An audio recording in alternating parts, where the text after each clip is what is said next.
继续来看台塑六轻台化轻三厂，伫4月初7发生气爆，大量的烟尘夜夜飞，影响到附近的农渔业。六轻定出着补偿的办法，渔业每公顷4万块，农业甲畜牧业每公顷1万块，建物每一户是58000块。但是居民认为，无公开来协调，就开出着补偿的标准，加上这个水质甲产地受到的灾害甲影响超过补偿的金额，所以无愿意接受。大家招到工业局结死鸡死鱼来抗议。死鱼死鸡摆到规涂骹，未了乡亲真不满。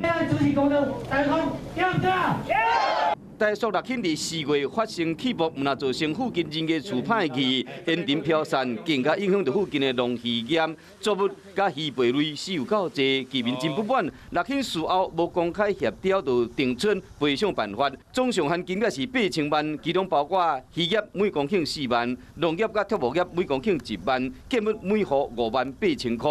农渔民认为讲，这款金额根本无法弥补气爆造成的影响。不管是泡棉、铁片，或者是其他的东西，飞到未了乡将近10公里以内，一世界拢找会到。六轻出面回应讲，经过调查，8000万的赔偿金绝对是有够。整个田地都是草，也都登记，连没有种东西的也登记。卖了这边，我们就给8000万。